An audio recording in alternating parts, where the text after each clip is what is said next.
우리는 매일 새벽 신앙 고백을 합니다. 그 첫 고백은 전능하신 하나님, 그 창조주 되신 아버지를 고백하는 일입니다.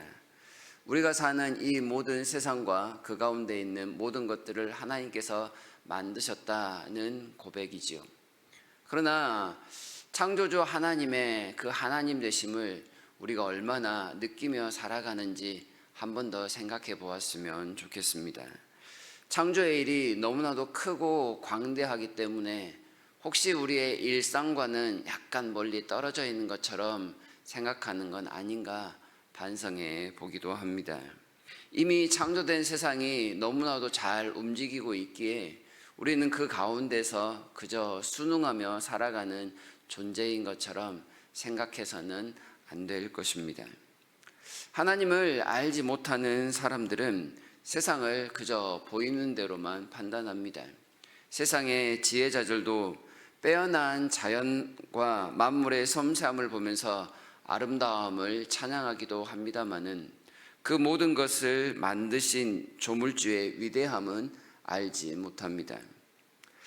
보이는 세계보다 보이지 않는 세계가 훨씬 더 많다는 사실을 알고 그 앞에서 겸손해 하기도 하지만 그것을 계획하시고 만드신 조물주의 광대하심에 대해서는 잘 인정하지 않는 경우가 있습니다. 우리의 시간과 빛과 소리와 생명의 존재함을 참으로 경탄하지만 그 모든 것들을 그저 우연이라는 말로 얼버무릴 때도 참 많이 있습니다. 그러나 하나님을 아는 사람들, 우리 성도들은 세상보다는 훨씬 더 깊은 감격과 감사 속에서 삶을 살아갑니다. 영원부터 영원까지 계시는 하나님을 알기 때문이고 오늘을 살아가게 만드신 그 시간을 만드신 하나님께 또한 영광과 찬송을 올려드리기 때문에 그렇습니다. 생명을 만드신 하나님께서 우리에게 생명을 주셨고 또한 그 생명을 유지할 수 있도록 모든 질서를 붙들고 계신 하나님을 우리가 인정하기 때문에 그렇습니다. 우리가 살아가고 있는 이 모든 세상은 우연히 돌아가고 있는 것이 아니라 그 하나님의 섬세한 손길 가운데서 이루어지고 있는 일입니다. 아주 보이지 않는 작은 것에서부터 또한 너무 커서 보이지 않는 그 모든 것들까지 하나님이 만드시고 또한 그 모든 것들을 한치의 오차도 없이 붙들고 계십니다. 우리는 그 가운데서 살아가고 있는 하나님의 귀한 믿음의 자녀들인 것이지요. 6절을 보시면 그래서 오직 주는 여호와시라 하늘과 하늘들의 하늘과 이루얼 성신과 땅과 땅 위의 만물과 바다와 그 가운데 모든 것을 지으시고 다 보존하시오니 모든 천군이 주께 경배하나이다 말씀을 합니다. 창조주 하나님을 안다면 그 하나님을 경배함이 마땅하다는 것을 말씀하고 있습니다.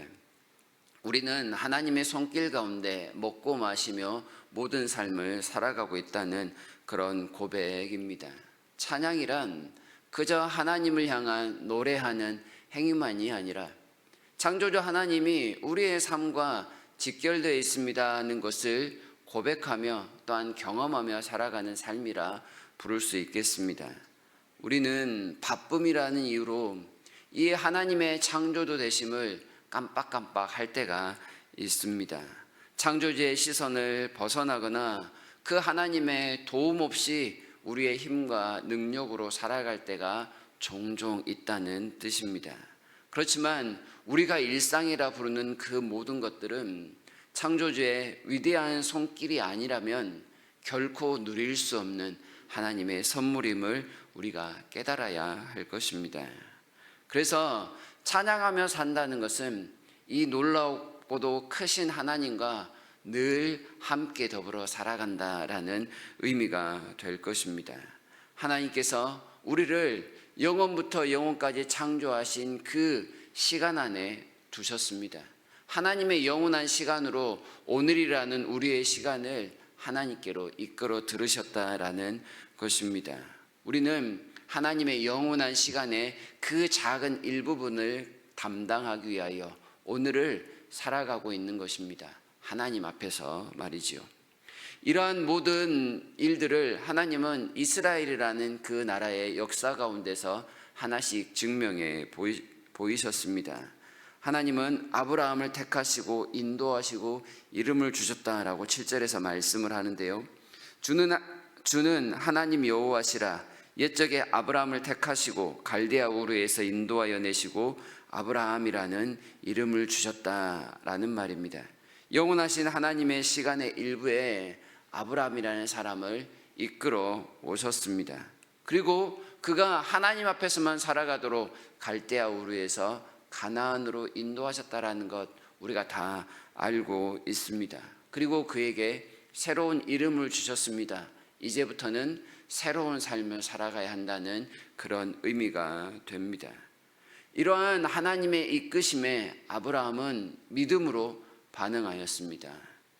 그리고 그러한 아브라함의 태도에 대해서 하나님은 네가 참 의롭다라는 평가를 내리셨습니다.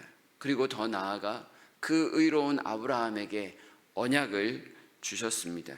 현재를 복되게 살아가게 하는 것뿐만 아니라 너와 내 자손까지도 이 복을 여전히 이어가겠다라는 말씀으로서 언약을 주신 것입니다. 아브라함이 한 게 무엇입니까? 하나님의 크심을 알고 하나님께서 모든 것을 다 공급하시고 도우신다라는 사실을 깨닫고 그 앞에 엎드렸습니다.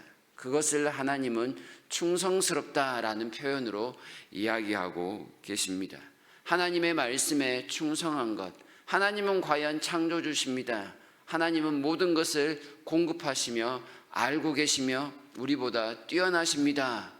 이 하나님의 하나님 되심을 인정하는 그 순간 하나님은 그 사람을 향해 충성스럽다, 네가 의롭다, 그리하여 내가 너와 자손에게 복을 주겠다, 이런 약속들을 정말로 쏟아붓고 계시는 모습입니다. 아브라함의 후손들이 애굽에서 잠깐 종살이를 하였습니다. 그러나 하나님께서 부으시는 그 복은 결코 끝나지 않았습니다. 오히려 고난 중에 부르짖는 그들의 부르짖음을 들으시고 그들 가운데 응답하셨습니다. 10절에 이적과 기사를 베푸사 바로와 그의 모든 신하와 그의 나라 온 백성을 치셨사오니 이는 그들이 우리의 조상들에게 교만하게 행함을 아셨습니다. 주께서 오늘과 같이 명예를 얻으셨습니다. 이렇게 노래합니다. 창조주 여호와께서 피조물 한 사람에 불과한 그 이스라엘의 부르짖음을 들으신 것입니다.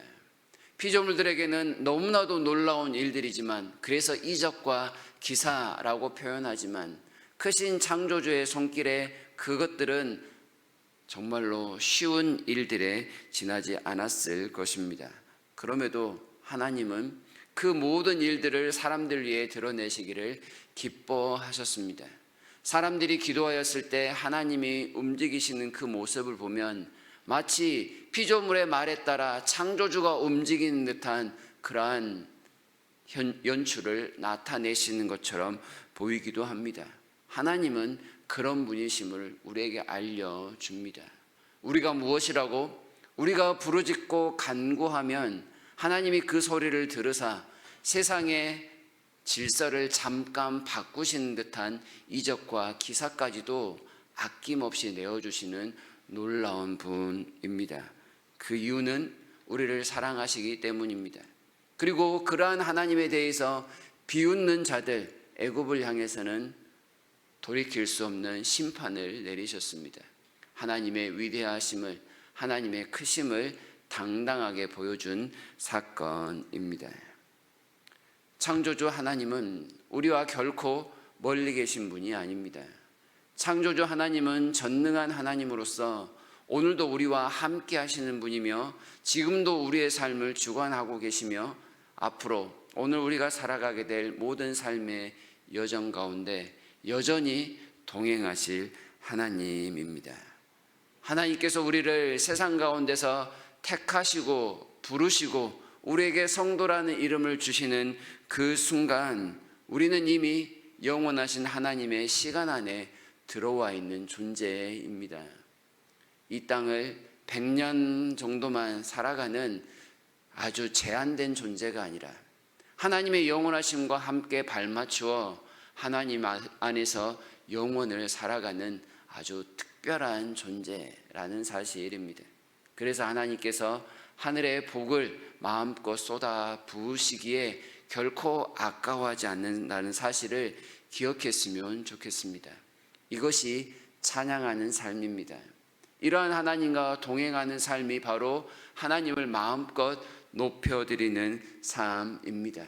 우리를 통하여 하나님이 살아계시다 인정을 받으시는 삶이 찬양하는 삶이며, 하나님을 통하여 우리가 이 땅 가운데서 형통할 수 있고 만족할 수 있고 감사할 수 있는 삶, 그것이 바로 찬양하는 사람들의 특권입니다. 전능하신 하나님과 함께 오늘을 또한 마음껏 살아보시지 않겠습니까? 그 하나님이 오늘도 여전히 우리를 지키실 것인데, 그 하나님과 더욱더 민감하게 삶을 살아감을 통해 세상이 알지 못하는 그 복을 마음껏 누리시고 그 안에서 기뻐하시고 더욱더 찬송이 가득한 삶을 살아가는 저와 여러분이 되시기를 진심으로 바랍니다.